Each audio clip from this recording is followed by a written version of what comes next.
you trying to get better or trying not to get worse? Some blank looks. Like, is there a difference between the two? Like, are you trying to lose weight or trying not to gain more weight? Are you? No, don't answer, Dennis. Are you trying to not go into more debt or are you trying to build wealth?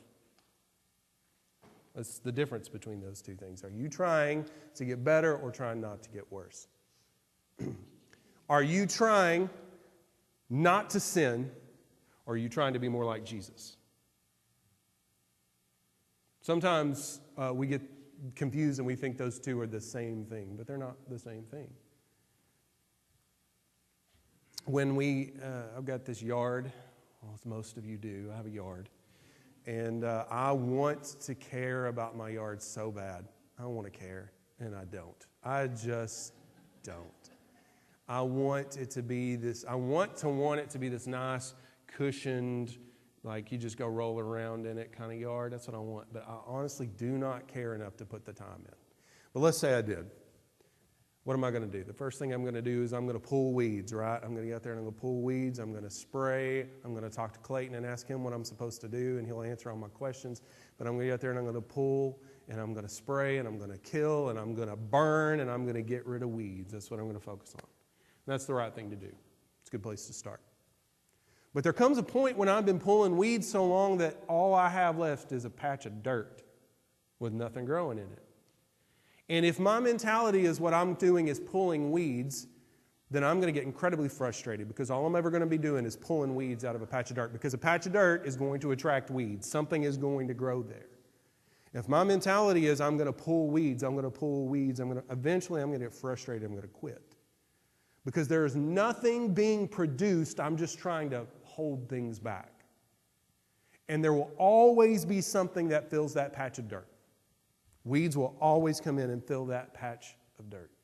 And if my mentality is I'm trying not to sin, if my mentality is trying to just get rid of weeds, then I'm going to get quit. I'm going to decide some of these weeds are okay. Because it's just so depressing to fight this battle of trying to keep weeds out of a patch of bare dirt. But if I decide, you know what, I got a lot of weeds I need to deal with in my yard, I'm going to pull weeds for a while, I'm going to spray, I'm going to burn, I'm going to do whatever it needs to be done. But there's going to come a point when my focus is no longer get rid of weeds, and my focus is going to become plant grass. My perspective is going to change. Because something is going to grow in that dirt. And if I shift my perspective from no weeds to good grass, what's going to happen? I'm still going to get some weeds. They're still going to migrate in from somewhere else. But I will have far less weeds because I have filled that space with something else. And I'm not going to want to quit because I'm seeing results from my labor. I'm reaching something. I'm attaining a goal. So the two things that happen is I'm encouraged and I don't quit. But also what happens is I have less weeds because I've filled that space with something else. Not that I'm going to do any of that in my yard. That's what we do. But when we look at sin, what a lot of us get focused on is not sinning. I'm going to pull weeds. That sin is that weed. I'm going to pull weeds. I'm not going to sin. I'm not going to sin. I'm not going to sin. I'm not going to sin. And we get frustrated and we quit. And we decide I'm only going to sin these sins and I'm going to work on these other sins because my life is so depressing because all I do is fight against sin all the time with nothing to show for it. But if instead what we will do is say, I'm going to pull weeds for a while because I got some major weeds in my life, but I'm going to pull weeds for a while, and then I'm going to turn my eyes away from not just resisting sin to being more like Jesus, then we see growth. And we see something produced and we're encouraged in that. Because being more like Jesus takes up the space that sin used to take up. And what's the difference? Ben, it seems like you're just kind of making a difference where there's not a difference here. Well, let me tell you the difference between trying not to sin and trying to be more like Jesus. You're having an argument with your spouse. What is the difference between trying not to sin and trying to be more like Jesus? Trying not to sin is saying, I'm not going to insult them because that's just going to make things worse. It's, I'm not going to bring up things from the past because that's just going to make it worse. I'm not going to scream back at them because that's just going to make things worse. That's trying not to sin. But instead, trying to be more like Jesus in the argument is saying, you know what? They're being unreasonable, but I'm unreasonable quite a bit of the time. And when I was unreasonable, Jesus forgave me and extended grace and was patient with me. And so what I'm going to do in this situation is I'm not just going to argue back with them and try to do it in a way that's not sinful, but instead I'm going to say, what's the real problem here and how do we fix this?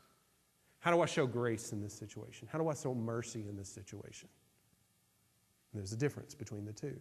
One of them is trying to keep your mouth shut, and the other one is intentionally opening your mouth to do something productive.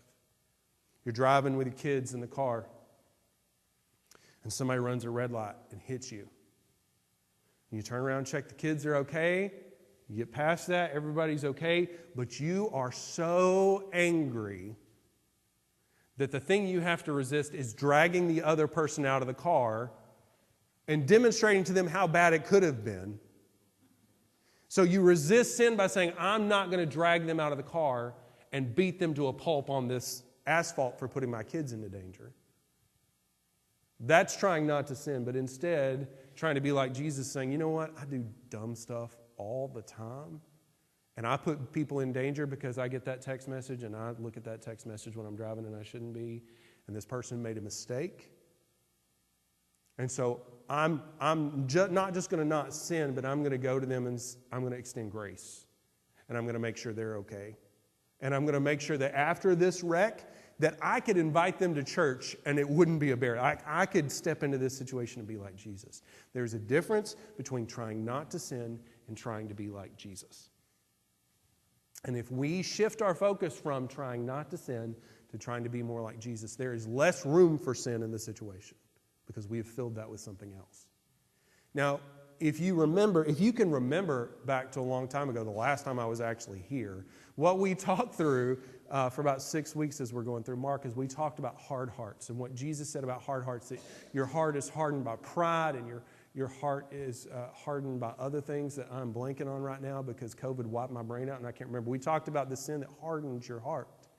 And Jesus was saying to them, you need to surrender to God and allow your heart to be softened so that you can accept the things of God. That is pulling weeds. That's trying not to sin. That's stepping away from sin.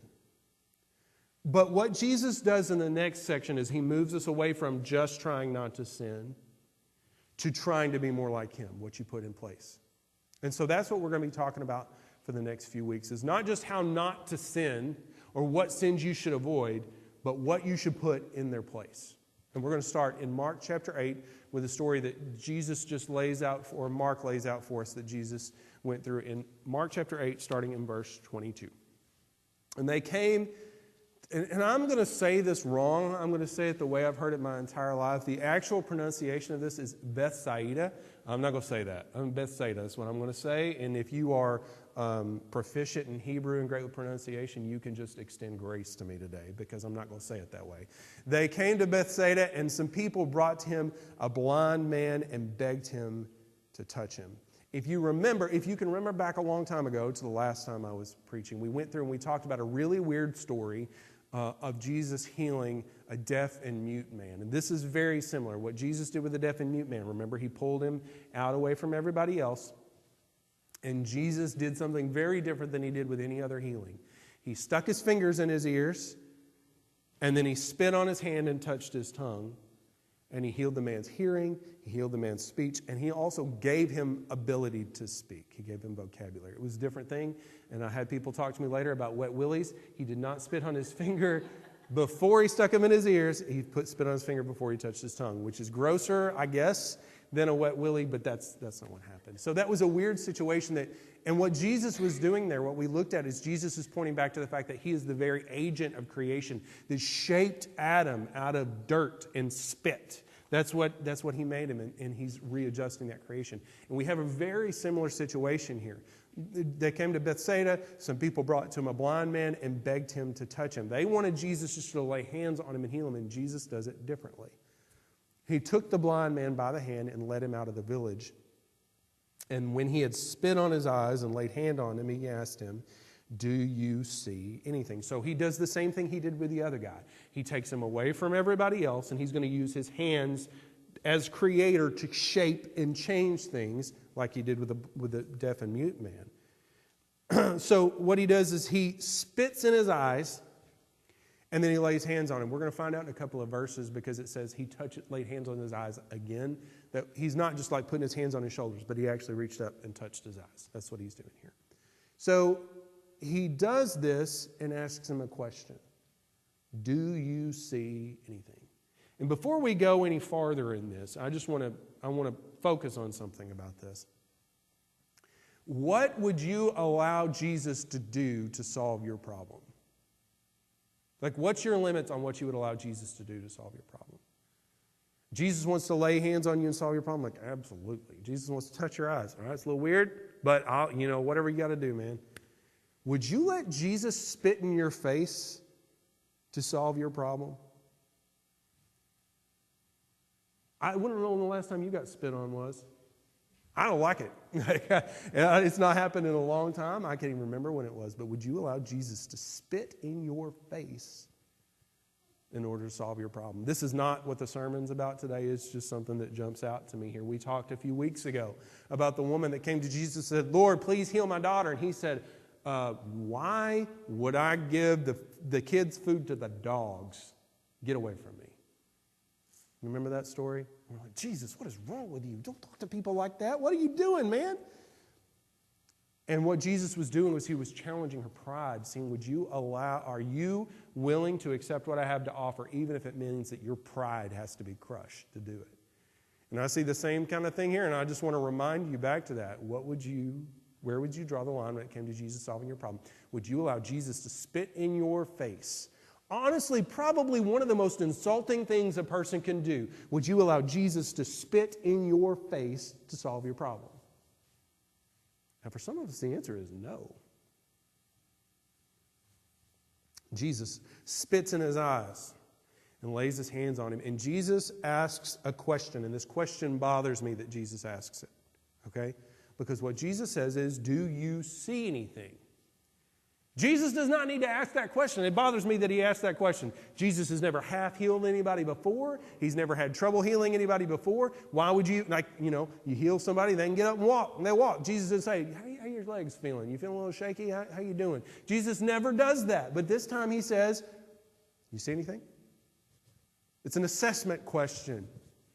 Go to the eye doctor, 1 or 2. That's what it makes me think of here.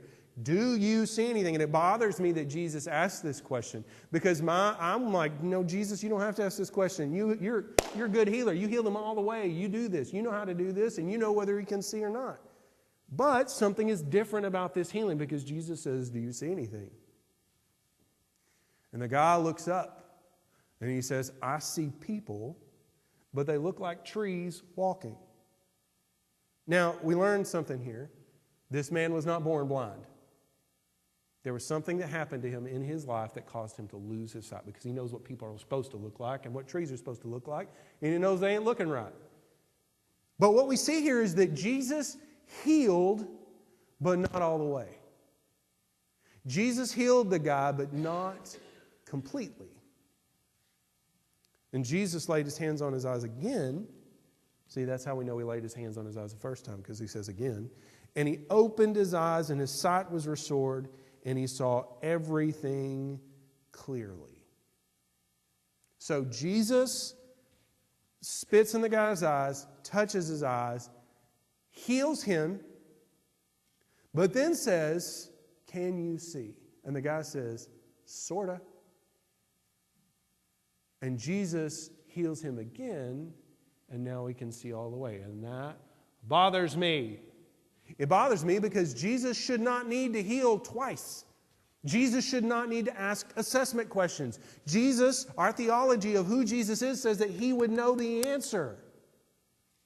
So, one of 2 things is going on here. Either Jesus and our theology about Jesus is wrong. Jesus doesn't know. He isn't sure. He has some questions. And our theology about who Jesus is and what he knows is severely in question. Or he did this on purpose to illustrate a point. And that's where I want to go, because I don't want my theology to be wrong. That's where I want to go. But we got to find some evidence that our theology is not wrong, not just grab onto it and say our theology is not wrong. We need some evidence that Jesus did this for a purpose. So let's keep reading. He sent him his home, saying, "Do not even enter the village. Don't tell anybody. Don't let anybody see what's going on. Go back home." And Jesus went on with his disciples to the villages of Caesarea Philippi. And then we get to our next story that I think illustrates, at least to me it illustrates, that Jesus did this on purpose. Because our next story is a repetition of the same things that happened before. In the last story, like this lays out step for step the same way it happened before. We're going to read through it and then we're going to go back and look at the steps. On the way, he asked his disciples, "Who do people say that I am?" And they told him, "John the Baptist, and others say Elijah, and others one of the prophets." And he asked them, "But who do you say that I am?"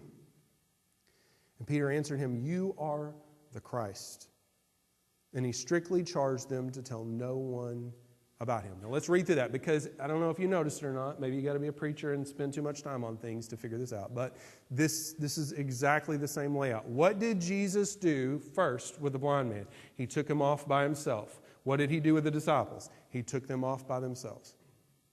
What did he do with the blind man? He healed him, and then he asked an assessment question. What does Jesus do with these guys? He's brought them healing in the past. He's brought them recognition and salvation, all this stuff in the past. But now he asked them an assessment question. He says, on the way, he asked his disciples, "Who do people say that I am?" That's an assessment question.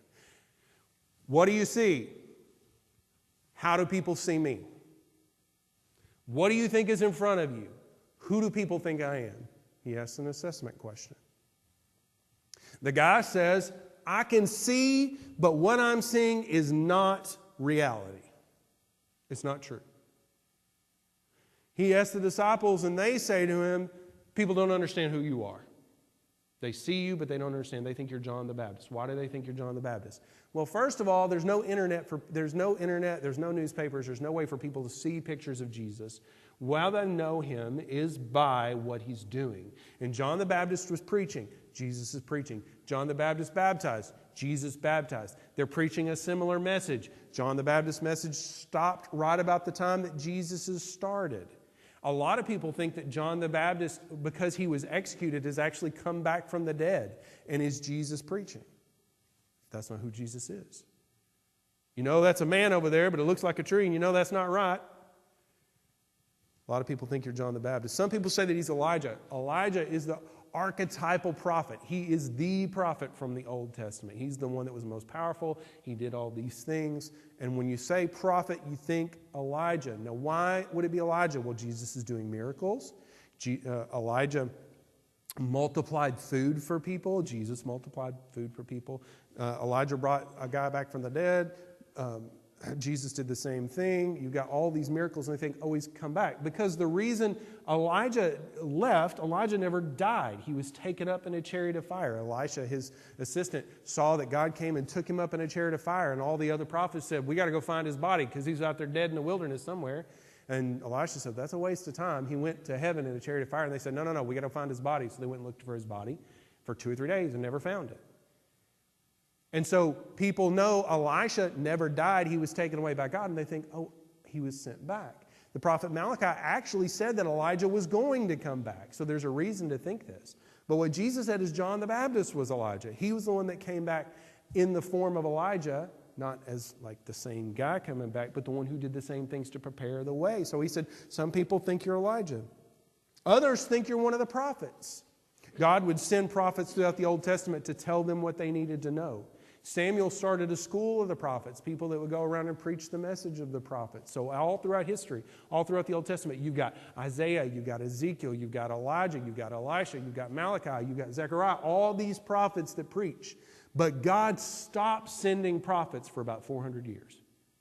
And they have not heard a prophecy from God in hundreds of years. And some people think, finally, God is speaking to us again. He asks an assessment question. Who do people say that I am? And they're wrong. They can tell he's something, but they can't tell who he is. They can tell he's important, but they can't tell really what it means. They're willing to listen, they're willing to follow, but they're not sure who it is that they're following. So what does Jesus do with the blind man? He lays his hands on him again. He heals him some more, and he asks, what about this time? How do you see? And what does Jesus do with the disciples? He said, what about you? Let me ask you an assessment question. Who do you think I am? Because we got some people with one healing, and they see Jesus, and they don't understand. But you've been here with me for a while. You had that second healing. You've had a lot of extra time with me. Who do you say that I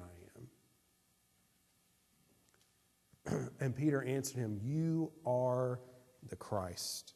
And then what does Jesus tell the blind man? He says, don't tell anybody, go home. And what does Jesus tell the disciples? Don't tell anyone what you just heard.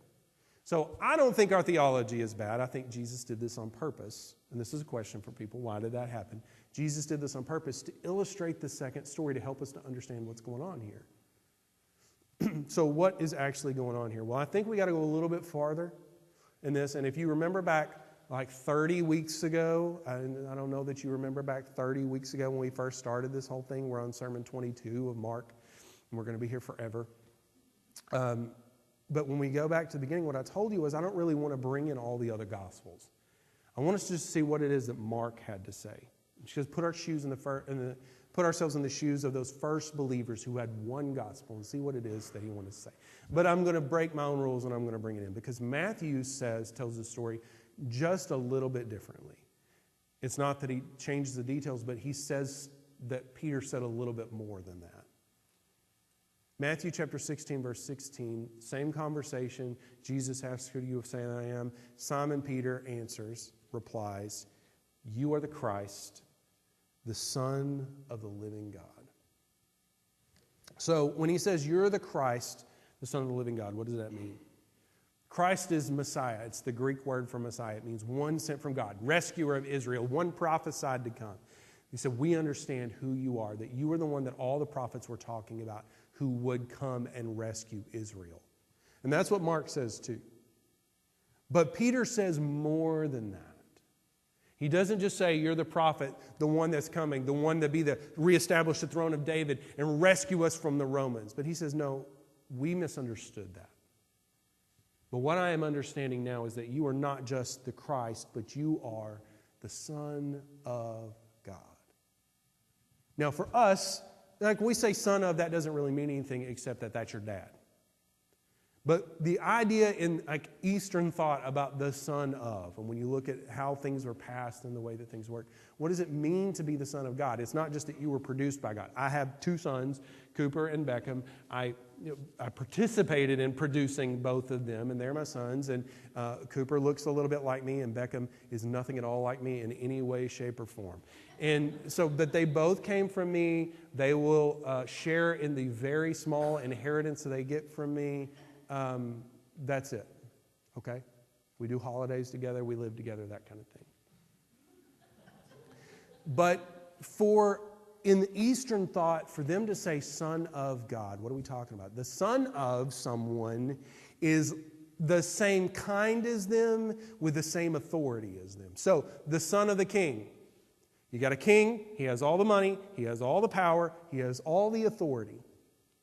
His son will one day take his place. So when you look at his son, you see the prince, the son of the king, but you also see the future king, who is of the same kind, of the same likeness, who will possess the same wealth and the same authority. So when you look at them and you say, there's the king and there's the son, you treat them the same way because they are of the same kind. They're the same. Because one day the king is going to die, and then the son is going to be king, and you'll treat him exactly as you did before. So for them to say the son of someone is not just descended from, but the same kind. And when Peter says you are the son of God, he's not saying, yeah, you're God's oldest kid. He's saying you are God himself. You are the heir of God. You are the one that will possess the authority of God. You are the one that will possess the power of God. You are like unto God. When he says you're the son of God, this is not a small thing that you're descended from God, that you came from God, but that you are God. Can you imagine how big of a leap that is? Can you imagine yourself ever being in a position to say to somebody, you're a great teacher and I really respect you, and I really just kind of think you're God. Can you imagine putting yourself in that position? You imagine what it was, a stretch it was for Peter to think that, first of all, is blasphemous unless it's true. But it's like a crazy thing to say unless it's absolutely true. So for Peter to step out in faith and say, you know what, you're not just the Messiah. Lots of people have claimed to be the Messiah, but you are God. It's a huge deal. It's a huge deal. And you're waiting on the reaction. You're waiting on the reaction. If you said to me, Ben, you know, you're a pretty good preacher and you're an all right guy and I like you a lot, and you know, I really just think you are like unto God, I would say, shut your mouth. Don't insult God like that. Don't bring him down to this level. Like, that's not okay. So what I'm waiting for is, you're reading this for the first time, what I'm waiting for is for Jesus to say, don't talk about God like that. Don't bring him down. Because who would say, yes, you're right, I am God? Unless it's true. Jesus says in Matthew 16:17, Jesus answered him, blessed are you, Simon Bar-Jonah. And that's cool, Bar-Jonah, that he says it that way, because he just said, you're Jesus, the Messiah, the Son of God. And the way that Jesus answers him back is, you are Peter, or Simon, the son of Jonah. It's an echo thing, it's a literary thing, it doesn't matter at all, but it's cool that Jesus says that way. And he says, for flesh and blood has not revealed this to you, but my Father who is in heaven has revealed this to you. You could not have gotten here on your own. You are correct, and it's the craziest thing you could possibly have said, but you are absolutely right, and you never would have got there on your own. It is only by the hand of God laying on you and bringing you to that point that you can understand who it is that I really am. Who do people say that I am? Well, maybe a prophet, maybe John the Baptist, maybe Elisha. You're a tree. I can tell you're something. You're a tree walking around. I can tell you're something. But I can't see clearly who you are.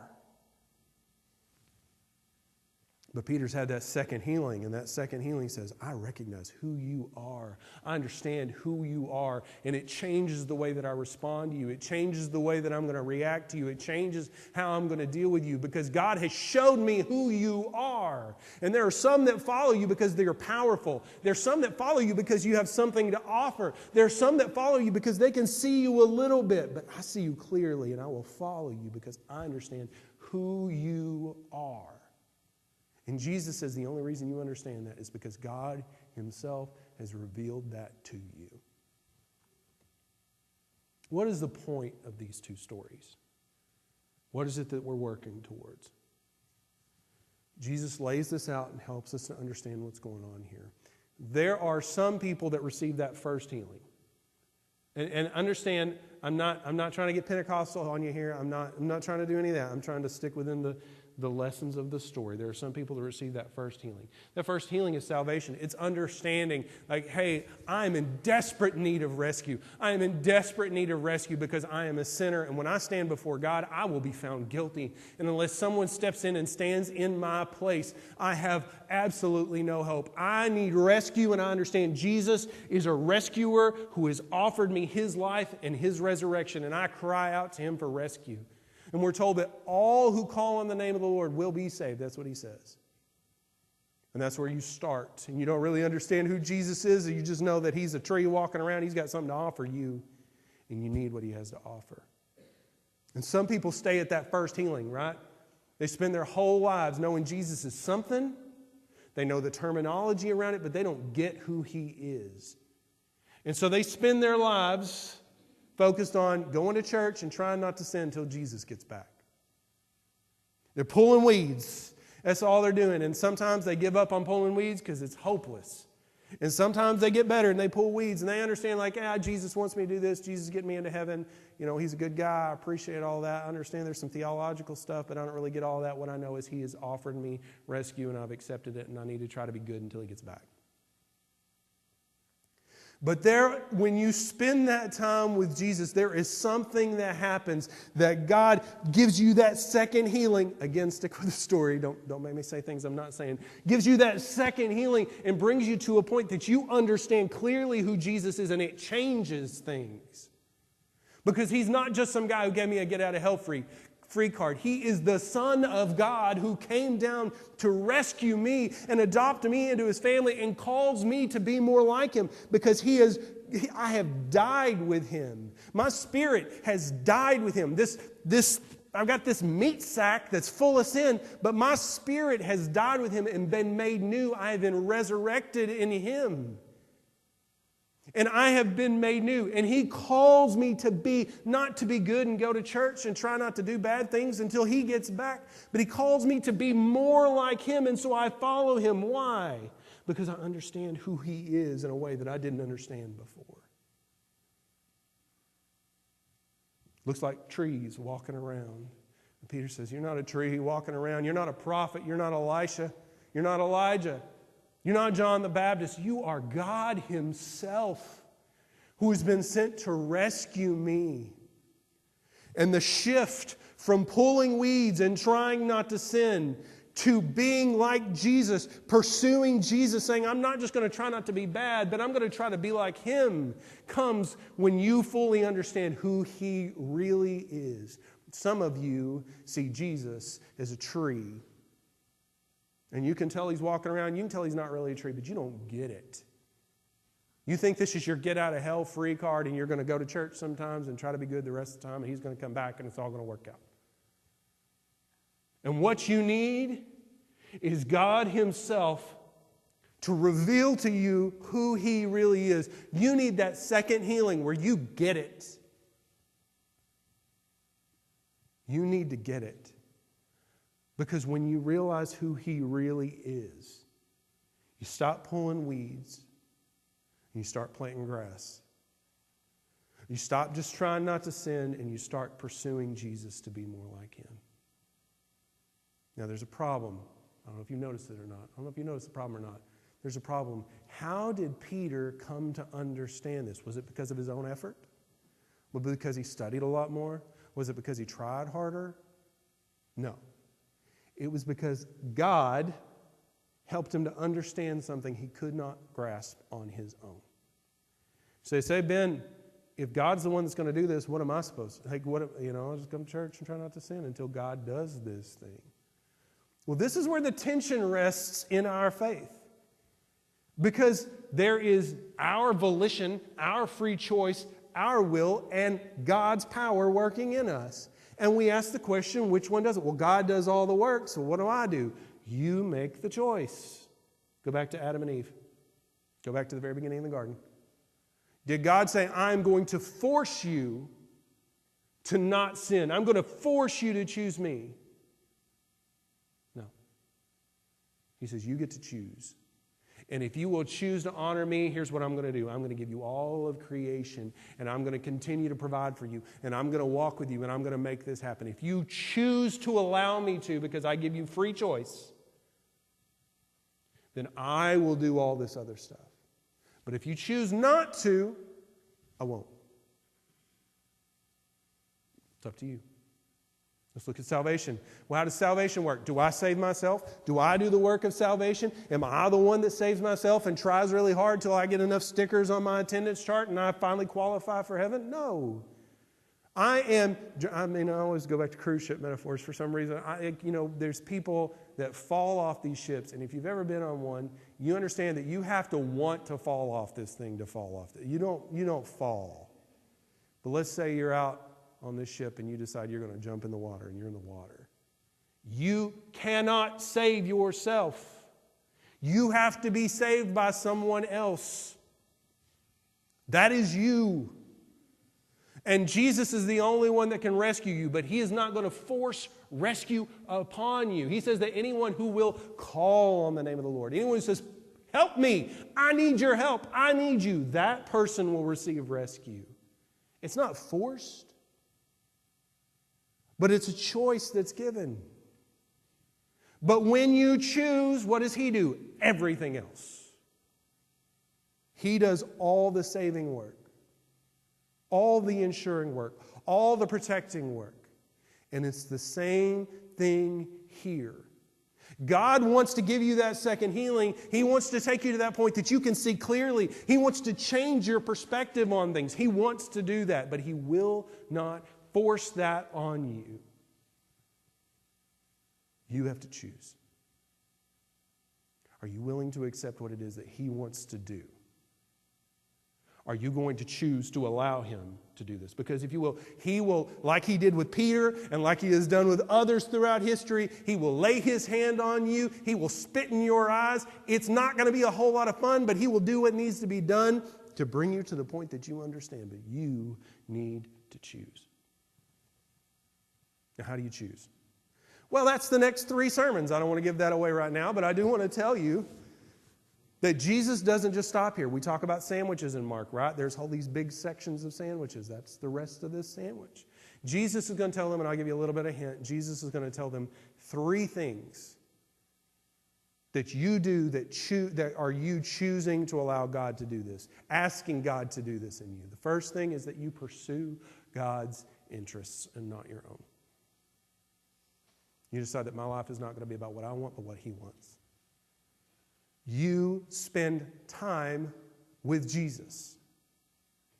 And it is only through that time that you are making the choice to be changed. And finally, your reliance on Jesus. You say, I want to know more about these. How do we do this? Come back next week. Watch online. I don't care what you do, but that's the next 3 sections. That's what we're going to do. So what do we do with today? What do we do with today? Here's what I want you to do with today. I want you to ask yourself the question, have I been pulling weeds or planting grass? Have I been trying to lose weight or trying not to gain more? Have I been trying not to sin or have I been pursuing Jesus? And you need to understand the difference between those 2 things. Ask yourself the question, what am I doing? You're frustrated in your spiritual life? You say, I don't feel like I make any progress. I'm the same person I've been for my entire life. Nothing is any different. I can't do anything to make progress. You have been pulling weeds because you see no progress. You got a bare patch of dirt and weeds are popping up all the time, and you spend your whole life fighting against sin. And you're frustrated and you're tired and maybe you've given up. And what you need to do is stop just trying to pull weeds and start building something in your life, planting the seeds that He wants to grow in your life, pursuing Him so that your life is not just about trying not to sin until He gets back, but your life is about pursuing the Son of God to become more like Him. And you say, that sounds like a big task, Ben. You don't even want to take care of your yard, and you're asking me to do all this stuff. Like, yeah, absolutely, it's a big task. But just as God was willing to do the work of saving you, He is willing to do the work of healing you and taking you to that next step. What He asks is for you to make the choice to allow Him to and to go with Him. So I ask you this question before we go into next week, and I just want you to think about this. Have you spent your life pulling weeds? Or have you been planting grass? And is the reason that you think, you know what, this stuff doesn't work, it sounds good on a Sunday, but it doesn't work, is because you've been doing this thing wrong and you don't get who Jesus is. Because if that's where you are, what you need from today is a conversation with Jesus. An acknowledgement of what you've been doing, and ask Him to prepare you for what is to come as He shows you who He really is. Would you stand with me? Our Heavenly Father, we come before you right now, and I thank you so much, Lord, for this story. And as I read through this story, I get kind of frustrated, Lord, that you had to heal a guy twice and that you had to ask him questions about it. But as I see what it is that you were trying to illustrate through this next section of teaching, Lord, I come to understand that I feel like I go back and forth. I feel like I've had that second healing. I feel like I know who you are. And I've spent my life pursuing you. But there are days that my eyes are fully on pulling weeds. That I'm tired and I am frustrated. And it feels like that this is just going to go on and on and on. Lord, and I ask that you would help to turn my eyes to who you are. I know who you are, but sometimes I get like Peter on the water and I'm looking away, and I ask that you would bring my eyes back to you. For those here, Lord, who have not received that first healing, who are still in that water off the cruise ship, longing for rescue, I ask that today would be the day that they understand that you are waiting to rescue if they will cry out to you. If they'll believe that you're the only Son of God and cry out to you for rescue, that you will save them today. Lord, if they've just received that first healing and they are no different than they were the day they got saved, Lord, I ask that they would understand that they've spent their life pulling weeds or ignoring weeds and deciding it's hopeless, Lord. I ask that they would see that that's not what you have for them. And that today they would have the conversation they need to have with you to ask you to rescue again. This time not from hell, but this time from themselves. This time from their lack of understanding. This time from their focus on the wrong thing. And Lord, for those of us who have received that second healing but still get tired and look away, I ask that you bring our eyes back to you. It's in Jesus' name I pray all these things, Lord.